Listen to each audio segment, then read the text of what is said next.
Ladies and gentlemen, welcome to another Front Row with Jelani Stokes.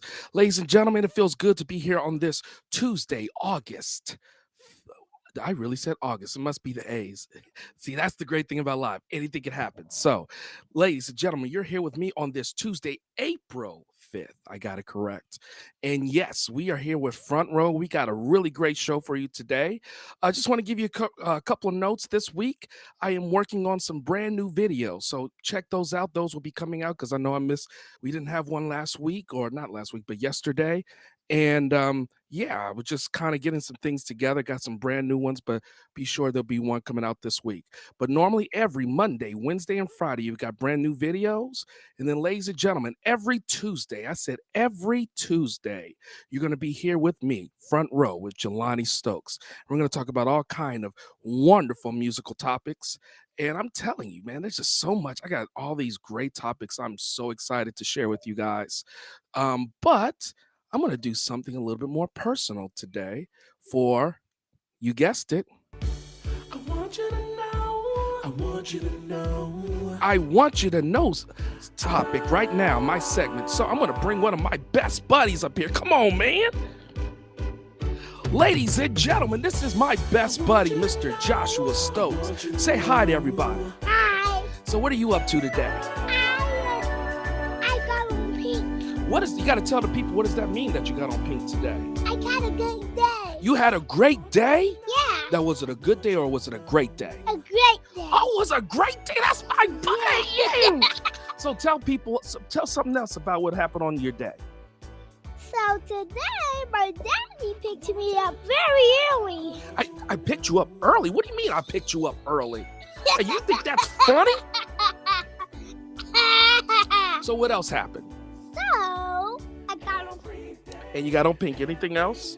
And Preston got on. We're not going to say that. So, anything else you want to tell the people before you go bye-bye? So, I got 2 thumbs up from Miss Brown. And who's Miss Brown? My teacher. She's your teacher, so you did a great job today, right? Yeah. All right, everybody, let's give my son Joshua a round of applause for having such a great day today. Next Tuesday. So next Tuesday is our next live, correct? Yeah. All right, so I want you to go. Next row with Jelani Stokes. Yeah, Front Row with Jelani Stokes. All right, wave to the people. Wave at the camera right there. Say Bye. bye-bye. Bye-bye. All right. All right, so that was I Want You to Know. I want you to know that I love my little boy. He's a great little boy, and I'm going to tell you, he's a chip off the old block.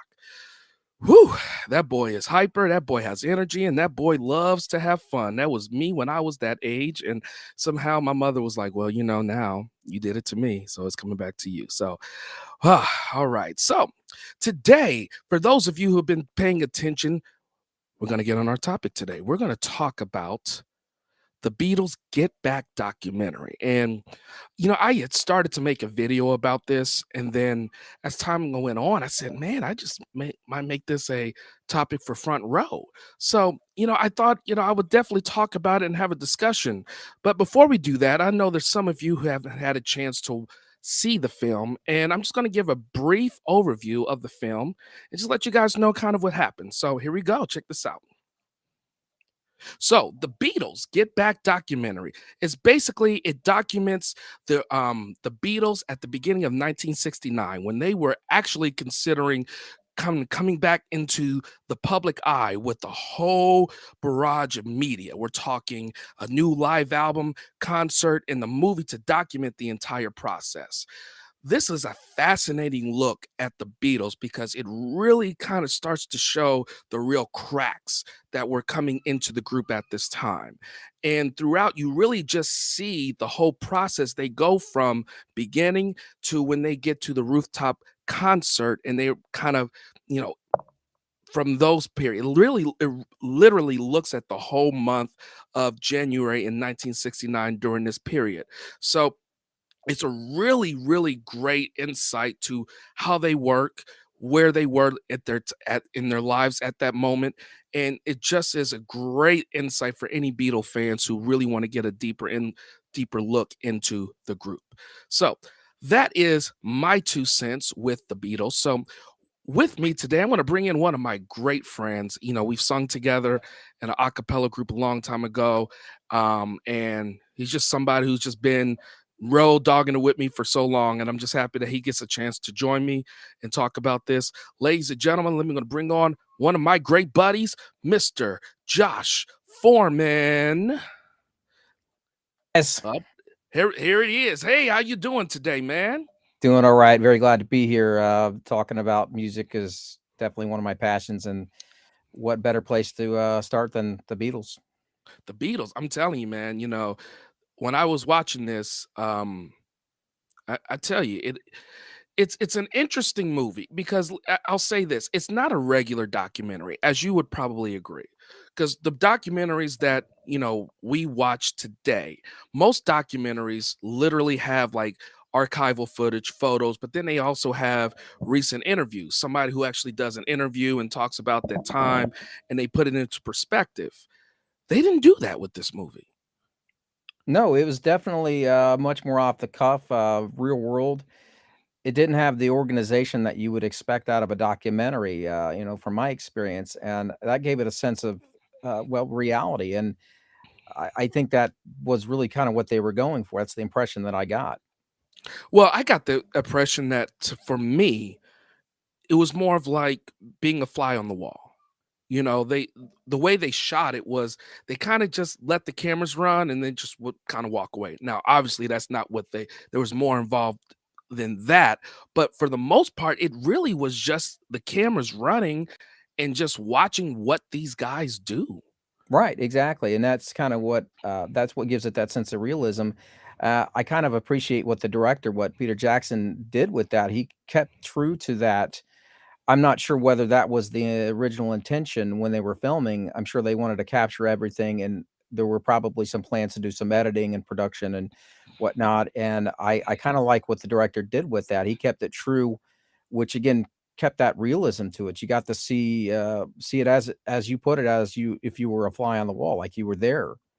And not to mention the production, the remastering gives it a sense of it isn't from 50 years ago. It actually could have happened yesterday with some of the dated references being removed, but it just gave you that sense of connection and realism. At least I got that from it. Absolutely. Now, I will be honest. The one thing about it, um, I would say for a general documentary, if you're into documentaries in the way that the format is now with the archival footage, with the um new interviews spliced in to discuss the time period, if that's the kind of documentary you're looking for, this ain't it. Okay. This is literally, as I've just described it, being a fly on the wall. They just let the cameras run and you're just literally watching the Beatles go through their processes. And just to be frank, for me, at times it was a hard watch because after a while you're like, oh yes, the Beatles, it's the Beatles. And it's just like, oh, this is it. It kind of drags on. I It and that, does. that that is a challenge And, to and to then stick and, with it. and then at some points they're just there and there's nothing, they're not doing anything super engaging, but for you and I mean, that's what a rehearsal is. Like, if you look at what they're doing, that's literally a music rehearsal. That's what we do. I mean, would you not agree? I mean, Oh, when absolutely. when we were in our group, I mean, there were so many down times where we would just be shooting the breeze, being silly while we either technical issues, doing this, that, or the third. And, it wasn't very exciting then, but once again, I think the difference is, they were the Beatles. So the Beatles have become so huge and just have gained this, just this gigantic mythical status that anything Beatles, people would just sit there and watch like, oh, yes, the Beatles. So, but like I said, I think it was a great insight to that time in their band. I mean, whoo, I mean, literally dropping into this time is so fascinating. And so let me tell you, what was one of the things you found to be fascinating that really drew you into the movie as you were watching it? Well, as you mentioned, again, there were a lot of lulls, if you will, and I can certainly relate to that. With our experience, it it's got to be the moment where things went south. probably was the one thing I really wanted to check. I had to go back and watch the first episode again, and see where it was that I kind of missed that initially. When George is like, "I'm going to quit the band. You need to find a replacement." And I went back and I looked and I found the timestamp around 2 hours and 15 minutes to be a good place to kind of start, just for reference. If anybody plans on watching the documentary, and you definitely should if you have any interest in the Beatles or music in general. It was kind of ironic that McCartney was kind of criticizing and then trying to reassure George Harrison at the same time, saying, "Don't vamp over Lennon's part. Play it this way." And I think, of course, there were things that were unseen at that point, especially if you don't know or weren't there to experience what the Beatles went through. Um, More to the point to where McCartney was like, "Play it this way. I don't want these chords. This is passe." And George was like, "It sounds like you don't want me to be me." He even suggested in one place, bring in Eric Clapton. And they're like, "We don't need Clapton. We need George Harrison, but we need him to be a different George Harrison." And I'm paraphrasing a little bit, but you could see at that point when they were going through Get Back, and then later into was it You and I think was the track that they segue right into. You can see it on his face. He's seething based on the mood of everything up until that point. They were joking around, they were seeming to respect each other. At least that's the image that you got. There wasn't a lot of obvious tension up until that point, and you can just see it. The look on his face is just, I don't want to say anything, but I want to say something. And eventually he's to the point where we need to find a replacement, and I'm going to quit. They later on they get into a meeting to try to work out some of the differences. But I think you can probably explain more what was leading up to that point. I just think that that's kind of the not necessarily the stressor, but I would definitely call that the trigger of his frustration and his I guess lack of I don't know, self fulfillment, if you will, within the Beatles. It's so funny that you said that because just now something came up that made me relate to what was going on in that situation. Back it up. I mean, to put a little context into the situation, the Beatles started, I believe, in late 50s, early 60s. So literally they were together for about 10-year span. Mhm. So by this time, they are in their mid to late 20s. When they started, they were teenagers. That is a huge shift in mental mentality from being a late teenager to being in your mid to late 20s. I mean, by then, most of them are either engaged or married, got kids, whole different mindset by that point. I think the other thing goes with George Harrison is the youngest. He was the baby. He was, when they got with him, I believe he was 15. And then next was Paul McCartney and then John Lennon. Then when they got Ringo ended up being the oldest, but he's the baby. So when he played in the beginning, he was looking for direction. He couldn't just go off the cuff. He needed, McCartney and Lennon to kind of help guide him through. So as he's, recording with the Beatles, he's developing his songwriting skills. But Paul and John, in my opinion, never got past seeing him as the little brother, and they would never give him the respect. So he ended up doing a few little side solo albums in 68, that he kind of like some experimental albums, just kind of getting some of his music out. And I think he would kind of go out and jam with some people. And he enjoyed that so much that coming back to the Beatles in January 69 almost felt like a prison because he couldn't express himself. Yeah, I And would definitely agree with that. and I think this is where it kind of related to me. And I think, one of the things we want to really talk about is how this related to us from our experiences in our a cappella group, Phonic Uproar. This related to me, and I didn't even get this until you just said this. In this movie, I'm Paul. That's who I was in the group. I'm Paul. if for those of you who don't know, Paul by this time, Brian Epstein had passed away. That was their manager. He was the one who could literally talk to them and keep them in line. He was the only one to do that. Outside of that, nobody else had that kind of power, authority, or check on them.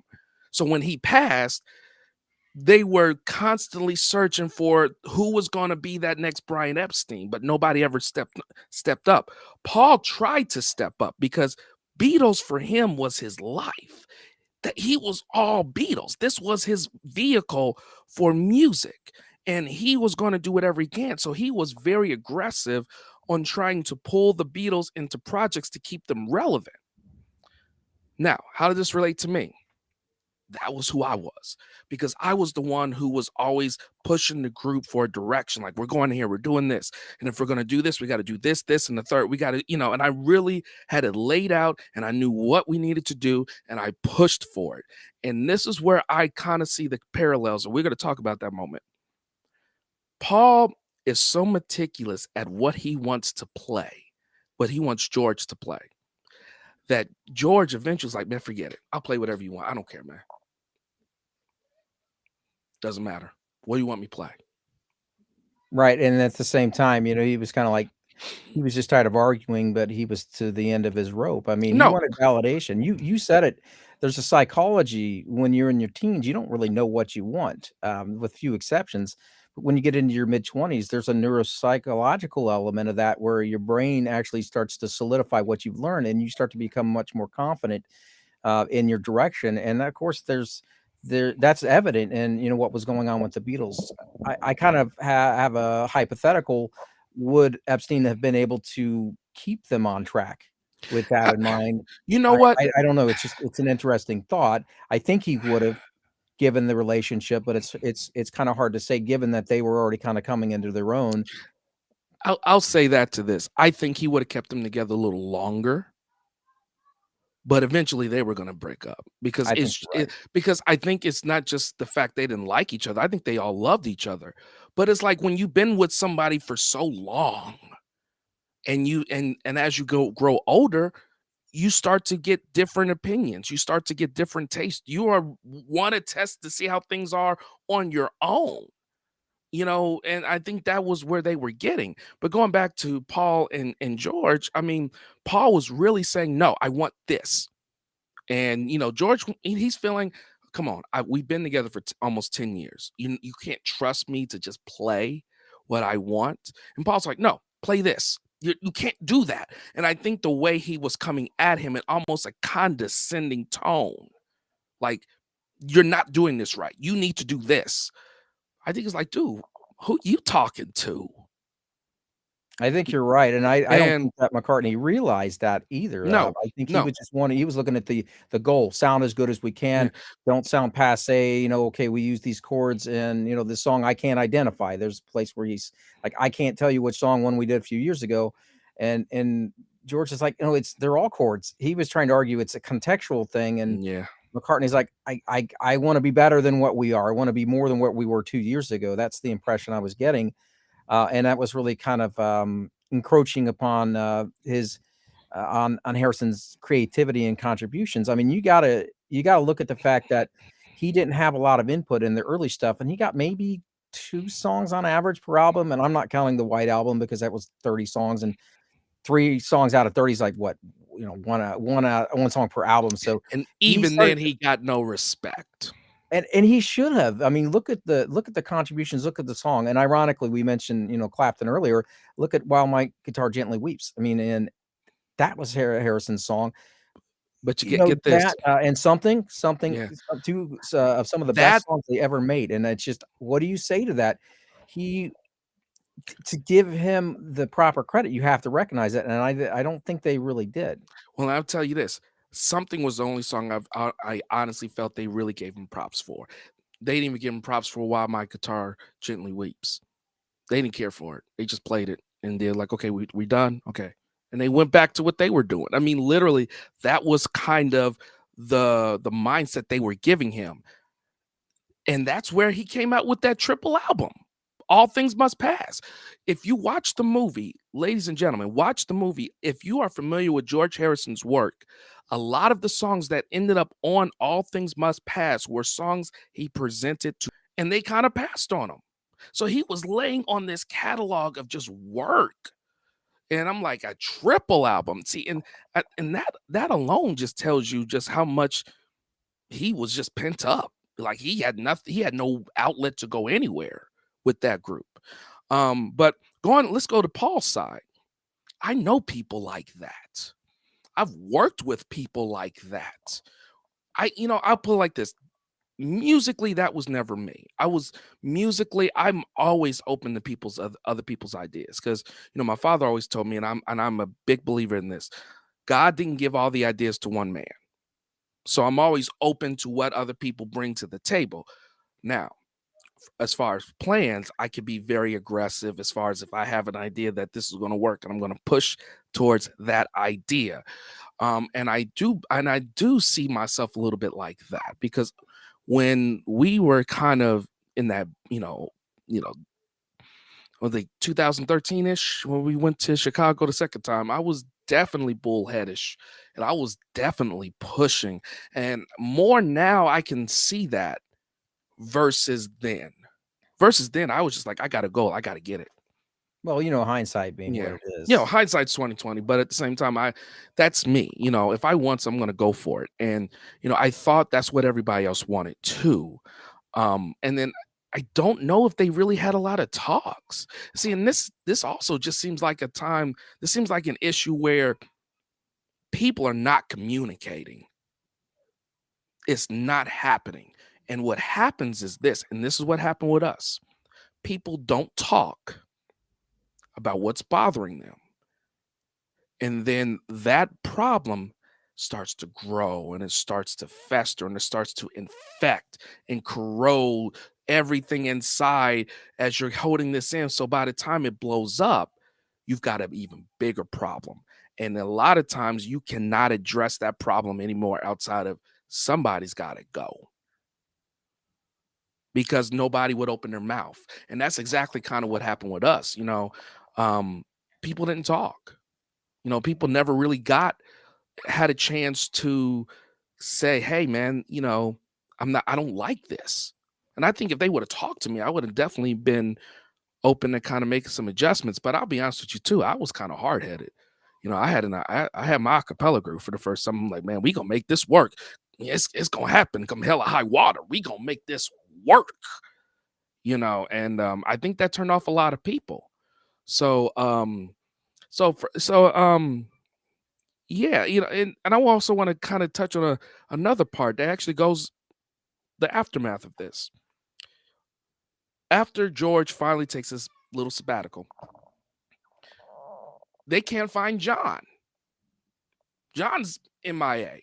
They're supposed to get together a certain time. John didn't even show up.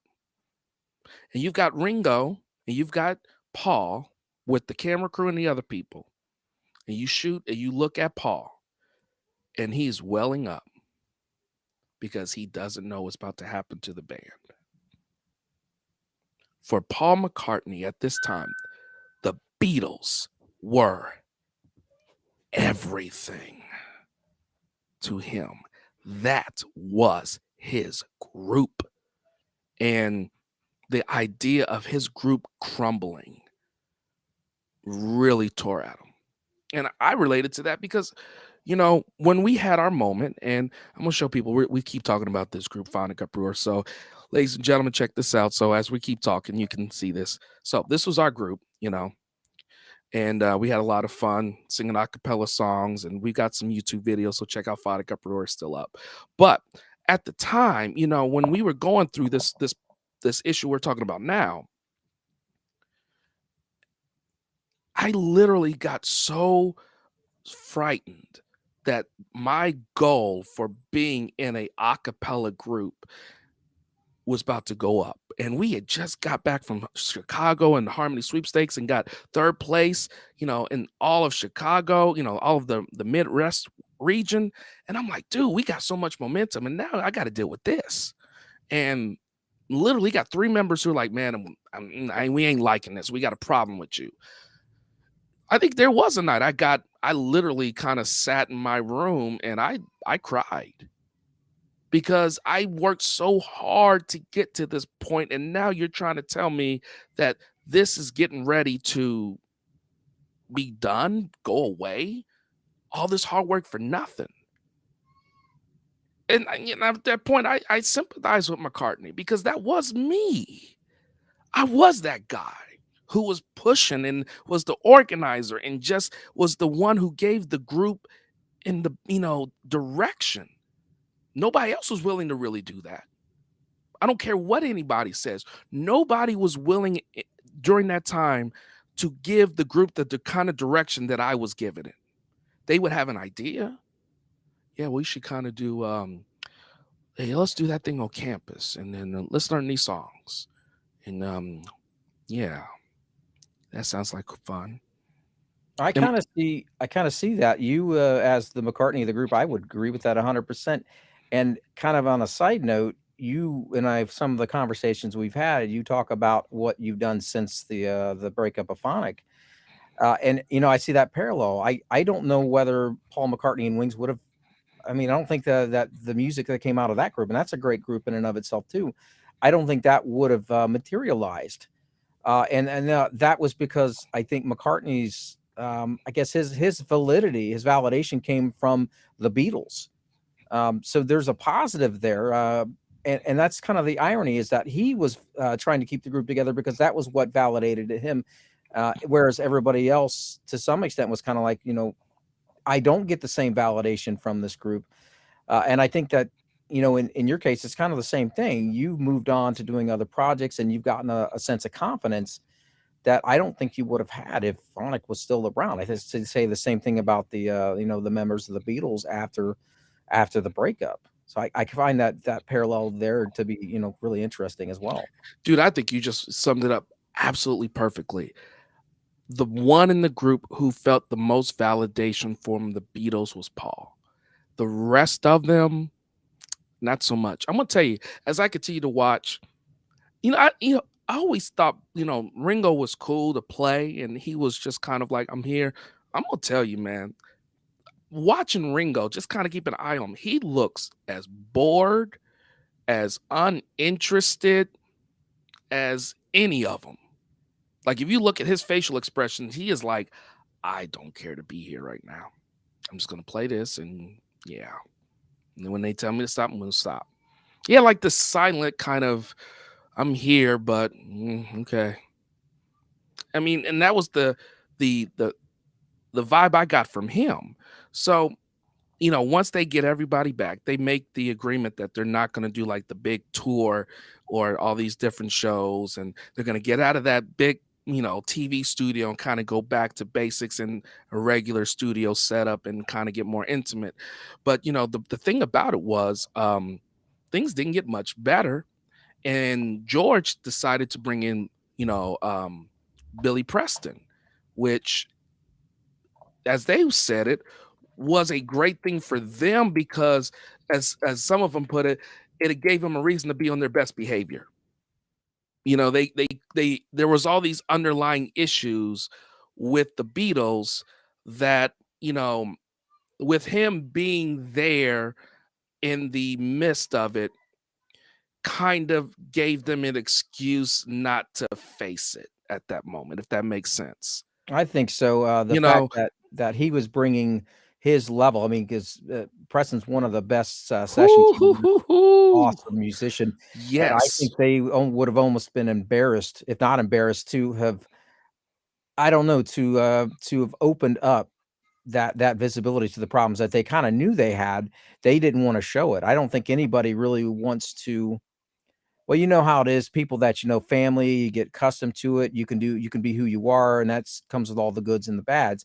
But with people that you don't know, that you respect, um, that you want to be on your best behavior. So I think there's definitely the component of, we don't want to show the weaknesses that we really know we have. Oh, absolutely. And I think, it's funny if you watch them play when he first kind of um when he first kind of gets on, starts playing, and I want to show people, for those of you who are not familiar with Billy Preston, that is the great Billy Preston right there. Great piano player. For those of you, one of my favorite songs that he ever played was Nothing from Nothing. Go check it out.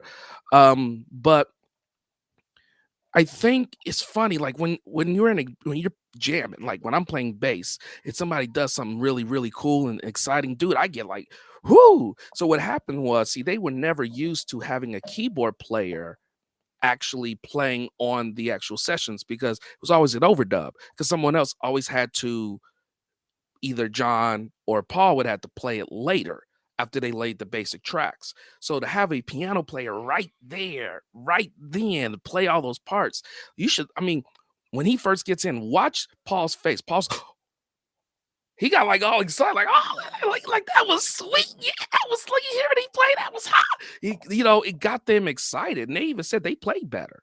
They really played better when he was around. And he kind of really um injected a lot of energy into that situation. And a lot of people don't know, you know, John Lennon, suggested why didn't he just join the band? But I believe Ringo and Paul shot that down. A lot of them just, dude, we got enough problems. You really want to bring him into this? You know, so it was always underlying, but I don't know if they ever truly talked about it until it really hit the fan. And it was really they were really at a point of no return where there really wasn't any meeting or situation that could, come up that was really going to bring them back together. So I thought that was a really interesting, moment, being bringing Billy in, and then of course the rooftop concert, and the last time they ever played together as a group, and the fact the police said no, no, this we gotta shut this down. No, this ain't this is not working, because all of their other venues kind of you know didn't pan out. And a lot of it was due to them. They didn't just feel like they were ready. So they just said, man, let's just go to the rooftop and go play. And it sounds like a Beatle idea. It sounds like just something John would say, why don't we just go up to the rooftop and just play up there? It was a terrible John Lennon impression, I but I wasn't gonna tried. say It was anything. terrible. I will never do that again. I promise it won't happen. But you know, I think, it definitely gives you a view into where they were at that time. And after this, for those of you who don't know, they went on to record Abbey Road, and this was their last true recording as the band. And they made the choice to go in and record it the old-fashioned way. George Martin even put his foot down and said, "Listen, I'm not going in there unless we're doing it the old way." So they went in and they literally came together. And I think they, in the back of their heads, they knew. I don't think it was ever, it was ever kind of strictly said, "This is it." But I think in the back of their heads, they knew because the last song they ever played as a band, and this is very poetic. It was called "The End." That was the last song they played, and it was part of the medley that was on the B side of Abbey Road. Yeah, and that was the last one they played. And here's something else. When they played this, by this time, Yoko Ono was literally attached to his hip. Where Yoko went, he went, and where he went, Yoko went. So they were going in to record this, the end. This was the one time he told Yoko, "Can you just wait for me in the control booth?" And it literally was like the four of them getting back together and playing like they used to. And it was kind of like, we gonna put a cherry on this. Bam. Right. So that was that. And then I believe in September, John said, "I'm out of here." Because he just got done playing with Yoko, and he put together the plastic I believe the Plastic Ono band. Let me make sure I got that right. I'm pretty sure somebody's gonna correct me because that's what people do. I would do that. Um, yes, it was called the Plastic Ono Band, where they would get a whole bunch of all stars to come out and play, and he got a lot of satisfaction out of that. And once again, they're getting satisfaction from other things that they're doing. And then he came to the Beatles like, "I'm done," and they asked him not to say anything, and he didn't. So, have you ever seen the video for Something? The song Something. I don't think I have. Okay. They did a promotional video for something because they had to do something for, Abbey Road. The video is literally them and their wives filmed separately, and they edited them all together because they were literally at a really low point. By that point, they knew John was done, so they kind of knew the band was done. And then you see Paul with just like the scruffy face, and he's got like the unkept beard. And a lot of people said by that point he was depressed because what he was crying about in the movie finally happened, and this was his time to try to excuse me, was his time to try to get over it.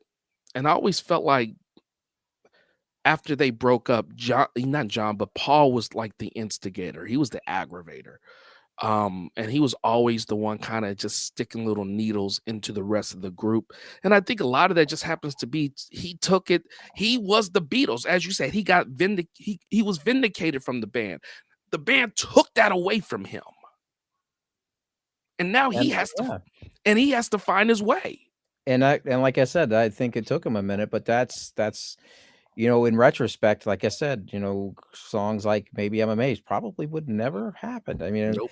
so you have to look at the A to B in that, and I think that's it's definitely important to recognize that. You're absolutely right. His life was the Beatles. That was his validation, and for whatever happened afterwards, I just don't think he was able to see that right away. And so I don't think it comes as a surprise that he was, that he was digging at the other members because of his frustration and just disappointment. I mean, here's one thing that happened. When they finally came back, okay, this was so funny. Okay, so for those of you who don't know, the Get Back movie, these were the sessions to make an album. They weren't successful. Let's just be honest. It wasn't really successful. And they shelved that project to go do Abbey Road. So eventually, after it was announced that John was leaving, they did eventually come back to this project. And then they decided to finish it with let me see who this guy's Phil Spector was brought in to kind of clean it up. And two things. One, they knew he was making a solo album. And the Beatles had asked Paul if he would wait on releasing his solo album because they were all coming out through their own label, Apple Core. And they were just asking, "Hey man, do you mind if we release this first and not have it up against Abbey Road?" And I believe they sent Ringo. He kicked Ringo out of his house. Like, no. And literally he was the one who went to the press and said, "I'm leaving the Beatles." And John was furious because like, no, I'll let you, because he was like, "I did this for you guys. I didn't say anything to the press yet because we were still trying to get this last thing finished. But you're gonna go to the press and say I'm quitting?" So that was that. And then,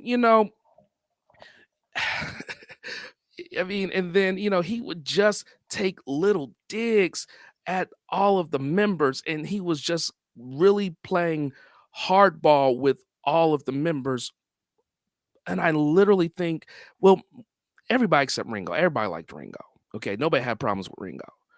But, with the other two, I think it's like if you're breaking up with your girlfriend that you were with I was I for was like just thinking that. yeah, it's literally like being with a girlfriend that you have been with for almost 7, 8 years, and you're breaking up, but now you have to learn to live life without her. So a lot of times to do that, you have to shun them, It's to get kind of like, away from them. yeah, it's kind of like, she's saying like, I don't think this is working out. You're like, I break up with you. That Yes. that seems like it was kind of a knee jerk reaction. And she's like, no, wait a minute, you can't break up with me. I'm breaking up with you. And he's like, no, I said it first.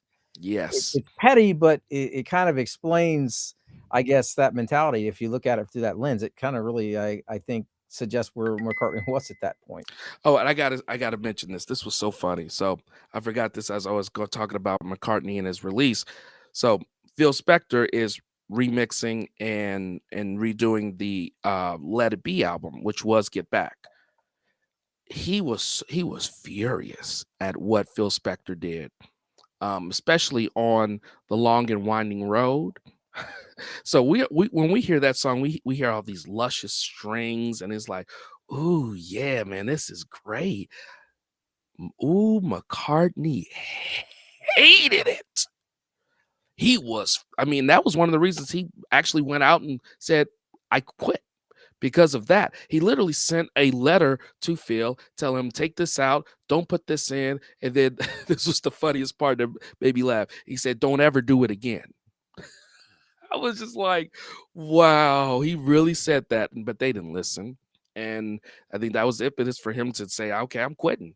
But it's funny now. He says like it doesn't bother him, and then he even when he does it live, he incorporates that version that was released. But and then Paul and John after over their first couple of albums would be sending shots towards each other over their songs. It's kind of like when you have rap battles, somebody says this and then they got to record a song and then say that. I mean, it was that going on. I mean, it was just like it was petty. It was petty. Now, there was some other things going on too. Management, he did not agree with the management that the other three agreed on, which was Richard Klein. That man was a crook. I am not ashamed to say that. If anybody wants to disagree with me on that one, you may. But I believe it's pretty well documented that he, let's see, no, not, it wasn't Richard Klein. Excuse me, it was Alan Klein. My fault. I still think he's a crook. He did some shady bookkeeping, and he was able to steal a lot of money from a lot of artists. One in particular, Sam Cooke. Sam Cooke thought he was getting ready to kind of be his own man, but Alan Klein in the background was literally kind of like Sam was doing this, yeah, but kind of like there was this tube, and Alan Klein behind him, kind of like scooping up all of his money, literally. I mean, and he went to jail for his dealings. Eventually, he got convicted, and all three Beatles except Paul wanted him, and Paul even said he's a crook. So that had something to do with it. Um, they luckily, Paul and John did make up and they did kind of become buddies again. And in 76 there was a famous story that, what's his name from Saturday Night Live, the producer, Lauren Michaels. You should know Lauren Michaels. You love his stuff because you was always talking about Lauren Michaels. Lauren Michaels made the joke of they're gonna pay the band like $1,000 to come on the show, or 4,000, I can't remember, or 3,000. He was like, you can give Ringo less, doesn't matter. And then John and Paul were sitting in the Dakota building at John's place, laugh and say we should go. They were like this close to going down to the studio, but they were too tired. But they were cool, towards the end. But George and Paul, they never really got over that. I think they could be cordial and I think they could even be friendly, but I doubt George Harrison was about to get on the phone and talk to Paul McCartney, call him up. That was No, going it would have that had to was have been the other way around, and that even wasn't then, gonna I happen. That was not think gonna so. happen. No. And then actually George and John had a falling out towards the end of John's life, but that's another story. So I mean, the Beatles, I think, especially in this movie, wrapping it back to the movie, it's a great insight. If you want to see how a band works, or if you want to see the band dynamics, this is a great movie to really see the dynamics bands go through or groups go through. My father, and I'm telling you, my father, musician, taught me so much. And I'm gonna tell you, I was hard headed for a lot of it. And a lot of what he would tell me, guess what? That stuff was true and it came true. He would tell You me, "Hey, you're right. when you're dealing with when you're dealing with bands and groups, you're dealing with people and you're dealing with multiple personalities that you got to deal with. And if you, I mean, I'm just saying, I mean, you really want to that headache and deal with multiple different types of people. And I'm gonna tell you, dude, when I was doing the acapella group, whoo, having to deal with all y'all because y'all all had different personalities that I had to massage and I had to keep in mind and I had to work around. And I told my kids, I said, listen, and I was talking about you and one of our good friends. I'm gonna shout him out, Joel. We love you, buddy. Um, I would tell, dude, they would fight like dogs, and I had to get in the middle of it. And I kept them around together for almost 4 years, and trust me, they did not like each other. And it's And ironic because we had a good sound together, but we and had we did. different philosophies Oh, on what absolutely. made the sound good. And you know what? And because I'm working with 3 girls on a project at my school, and they were having a little fight. And I just said, "This ain't nothing. You ain't lived through some of the fights I've had to go through, and I've had to mediate, and I've had to deal with." And but that was what I had to do. And I knew, you know, everybody in that group was so different. And for me, I had to learn. One, I had to put my interest to the back. It ain't about me. Okay, that's one. I got to figure out, what do you guys want to do? And I'll say this, and I felt like you talked about this off.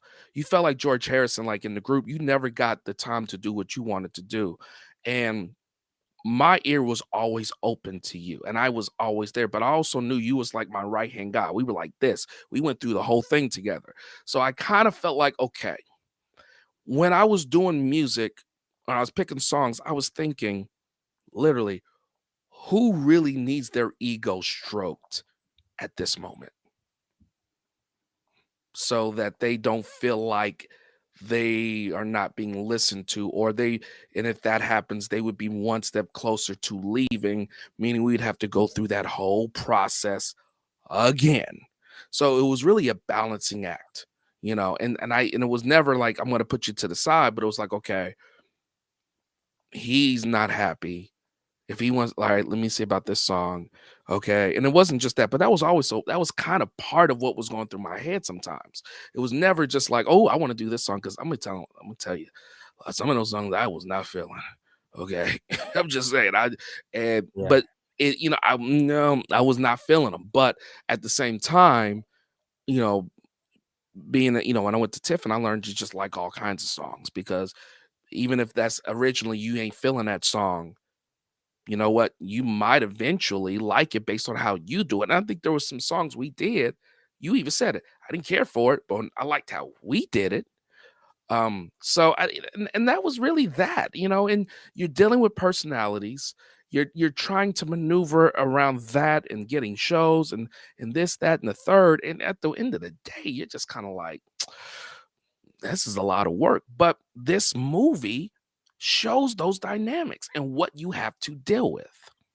Yeah, it makes me think, and there's another great documentary, that I know you've seen, and that's The History of the Eagles. Oh yeah. Wait, As wait, you wait. Plug. Check out my Eagles artist spotlight. I talk about Yeah, that. you're Check dead it out. on with that too. What I was gonna say about that is, you pointed out the normal documentary has interviews, and this is a lot of stuff that's, ex post facto. It's well afterwards, and whether those opinions or beliefs are actually relevant to what was going on at the time, it's hard to tell because hindsight being what it is can be clear, but of course then there's the ego that still exists, and that's something I noticed about the interviews in that documentary, particularly with Glenn Fry and Don Henley, particularly Glenn Fry. He's just like, this is just the way it was, blah blah blah, and I don't want to get too far off into that, but I think you get a much more realistic, um, I don't know if accurate's the right word, but realistic feel from this documentary about about the Beatles because of the fly on the wall aspect. And I know again that makes it kind of hard to watch because there's a lot of lulls in between those exciting moments. But if you're watching this video, then you've already got an interest in it, and you owe it to yourself, I think, to check it out at least Absolutely. to see maybe how this documentary differs from others, but also, like I said, to get a much more realistic view of what's going on behind the scenes. Because I can tell you from my experience that there's a lot of parallels with what I saw in this video and in my own experience in performing in a group. And Jelani, I'm sure from what you've said so far, you'd agree with that wholeheartedly. Oh, absolutely. I mean, the dynamics, having to deal with people and just and deal with their Ooh, I could. I'm gonna watch my words because I've got people watching. But I think Right. we all know what I want to Mhm. say. But you got to deal with that, and I'm gonna tell you how much it's funny, and that's why I feel like I'm good as a teacher because I could deal with a lot of that. And I look at it from my students' perspective as I'm teaching them. But from a group perspective, it's like, well, what do you want? You can either deal with it or guess what? They're gonna give you two words. I quit.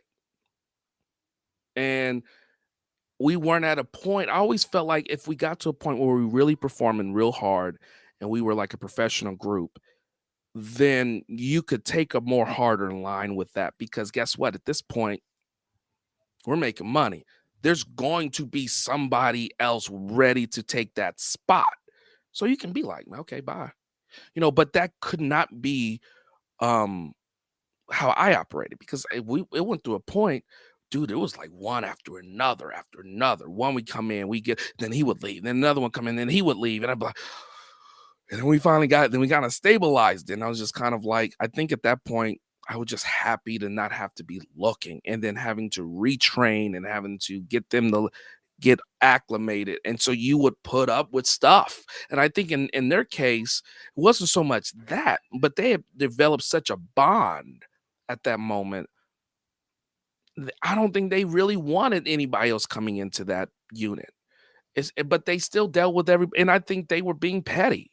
They would do petty little things to each other to upset the other. And you do that after you've been with people, and been with people for a while. You just poke at them just to get them upset. I think this is just showing a group at the end of the day, and I'm going to wrap this up. This is showing a group who has been on a very long journey, who is starting to realize there are other things out there for them. They don't fully know it yet, but you can see it. And you can see that they're starting to want to go and see what else is out there versus what they've been familiar with for almost 10 years. It's like you've been um it's like being in college or being in your mom's house for so long you're ready to get out. I know what this is like. I'm ready to move on, for most of them. And then you've got one who this is his life. This is what he's attached his everything to. And I'm going to work until I get this right, until we keep this going. And when that didn't happen, it shattered his world, literally. I mean, he secluded himself. I told you.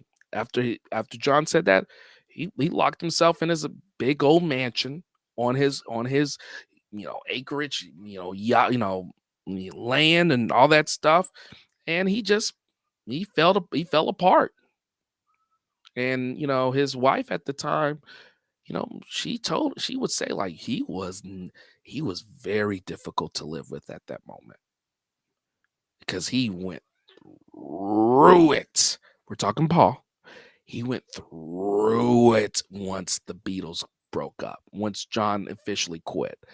It was, oh my God, it was devastating for him. It's funny Uh, you mentioned that because, when you see the documentary, when you see George say, "I'm leaving the group," there's a lot of clowning going on in the background and, Yoko screaming and then to his microphone and, then just kind of goofing off. And then they're just like kind of nonchalantly talking about, like, well, should we get Eric Clapton? And it's funny because George Harrison had already mentioned, you want Eric Clapton. And they're like, well, no, we want George Harrison, but to play the way we want. And then they're like, oh, we should go get Clapton. They didn't seem to take it as seriously. And I think that further emphasizes that they didn't respect him to the level that he was due, given the contribution to the band that he actually was making. And I think eventually it started to sink in to some extent, and that might have further exacerbated some of their own feelings about what am I doing here. I guess to Absolutely. the point And I they think the main they one. may not have felt like they needed him, and I don't think he felt like he needed them, but they did need him at that point. And that's the irony, is that they both couldn't see that. Well, and I think part of it too was, first off, you're right. I think more, if anybody, was John. John was starting to see there was more to life than the Beatles, because especially with Yoko, I said Oko, sorry, Yoko was showing him all of these other aspects of art, not just like art, but just art as a medium, like music and visuals and all of that, there was some stuff over there. And like the Beatles was very confining. I think that was for a lot of them. I'll put it like this. I don't know if he was serious about Clapton, but if he said in a joking way, it was a way of him expressing his over like his limit of frustration. Like, go get Clapton then. If you want to get, go It get was Eric. almost a dig. It was a Yeah. dig, about I think it was in direct response to what George Harrison said. It was kind of a way of digging at him because he was gone. It's like, "Oh, you're just gonna drop out and blah, blah. Well, we will go get Clapton." I don't know whether he was serious, but I kind of find it, interesting that he would say that after, after what George had said. Yeah, I I don't think he think it was kind of intentional, maybe Freudian slip. I don't know. I think there yeah. was some intent there. I don't think they were serious because I mean, when they thought we talked about bringing in Billy Preston, John and Ringo were both like, "Mm-mm, we got enough problems." I think they realized that, and I think also they was like, the Beatles were going to start with them and it's going to end with them, and I truly believe that. So, but I think if you guys love the Beatles and you really want to get a deeper, insight to what they were like and what they were about, I mean, they have a lot of fun. They joke around, they have fun. You really get to see them lighthearted, just kind of you really are taking the cover away and you're really looking backstage to see how they were without any polish, I should say. So if you're a Beatles fan or if you like a Paul McCartney fan, John Lennon fan, George Harrison, Ringo, this is a great way to see them at their most relaxed in their natural state. So hey, Josh, man, I appreciate you coming and joining me. We're gonna have to do this again because Sure, my pleasure. I got plenty of topics and because I got some other things I want to talk about. And I'm gonna tell you one, and I don't know if I should do it yet, but I was thinking about it yesterday, and I thought more about it today. I'm gonna tell you who I really want to talk about. I ain't gonna say much now. We'll talk about the last two albums that Marvin Gaye made for Motown.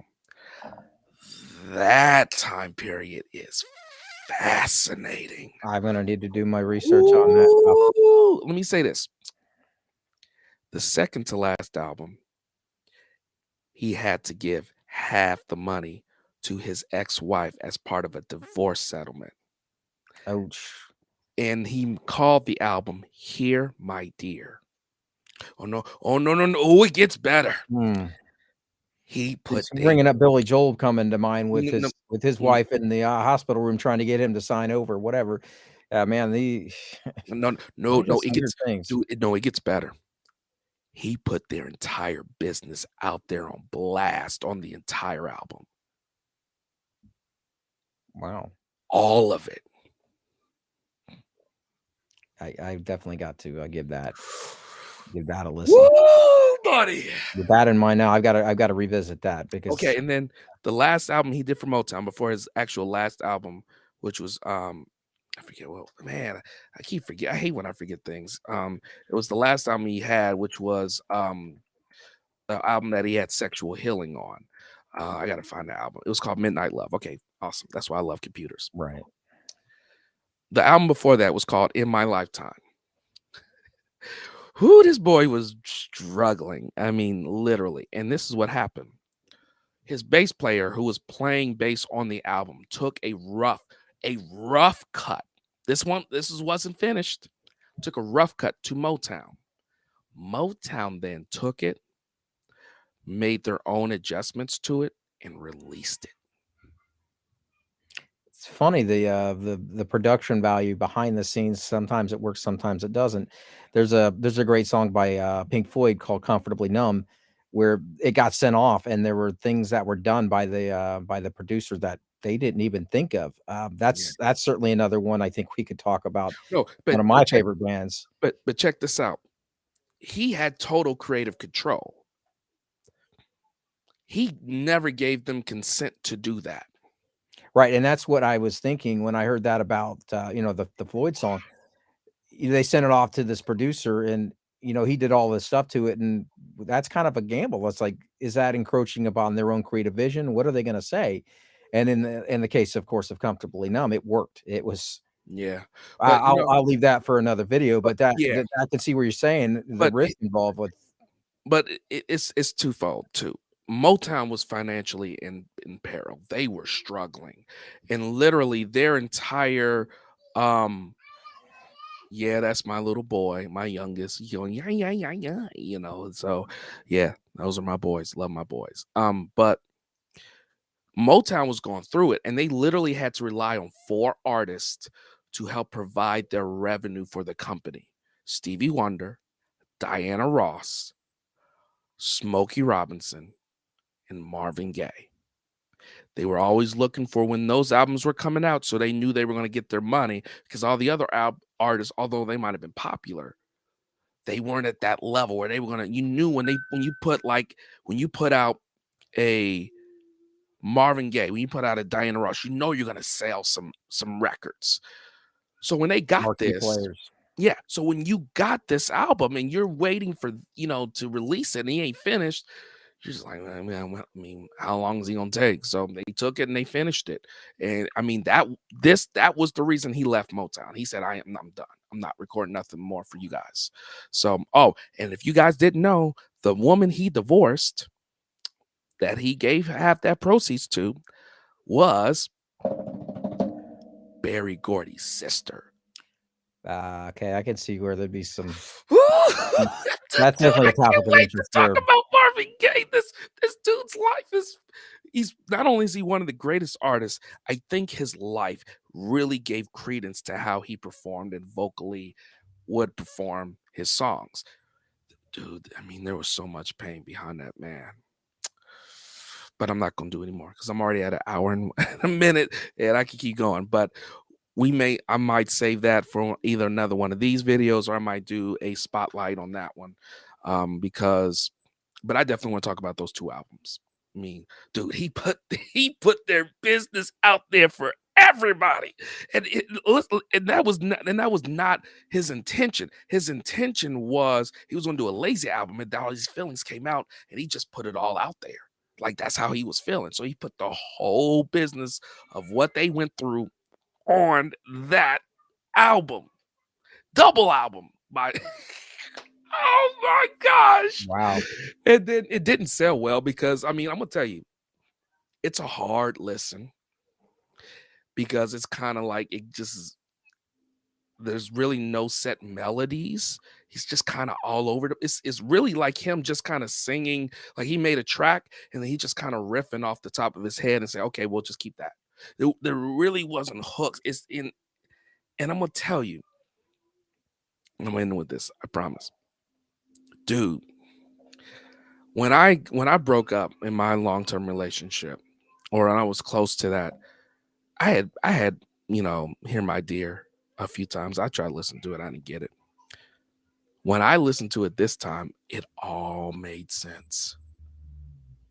And I could feel it. I was like, wow, you gotta be kidding me.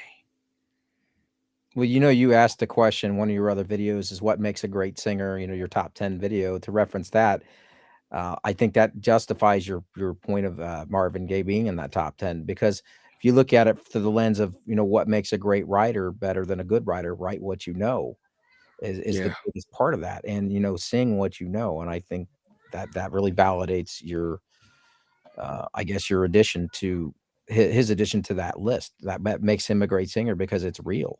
Yeah, you're right. So I'm gonna stop right here because I can keep going because I can. There's so much more I can talk about that, but I'm gonna save that for another video because I got some words to say about that because I've been reading up on that and it's just a fascinating time in his life, and I think him overall is fascinating because I know I'm gonna make a spotlight video about Marvin because I'm just gonna say interesting man. His life was a tragedy. It was a tragedy. Okay. And way too So short. no, yeah, but some say that was self-inflicted. Not say no more. I'm just gonna leave it at that. I'm just gonna say he lived a hard life. I'm just gonna say it like that. So, all right. Well, ladies and gentlemen, this is Front Row with Jelani Stokes. And we can get into these conversations because, here I love music. I love sharing music. I love talking about music. I love just giving my love and sharing my love and music with everybody. So we do this every Tuesday, 6 p.m. here. And then once again, normally there will be videos every Monday, Wednesday, and Friday. Once again, we didn't have one drop because, I've been preparing, recording, getting a lot more ready to go. So by the end of this week, don't worry, we'll be ready to go with some more videos, some of those that you love. Again, ladies and gentlemen, if you got any questions you would love to have answered live here on Front Row, please go to Jelani, ask Jelani Stokes at gmail.com. Again, ask Jelani Stokes at gmail.com. And if you give me one of those questions, I will answer it right on the air. It could be about anything. It could be about one of the videos you saw, this video, whatever. If you get this on your mind, I'll answer it. I'll put it right here. Okay. Once again, thank you. I want to again thank my group First Cousin for I Want You to Know. Go check that out on Spotify. Great song. And then, hey, once again, thank you guys. So this is Jelani Stokes. Once again, I want to thank Josh Forman for joining me. We had My fun pleasure, guys. talking about the Beatles, one of the greatest bands ever. So we will be back. I will be back, and we'll have more to talk on Front Row. But until then, you guys take care, and we will, and I will see you soon. Take care. Take care, guys.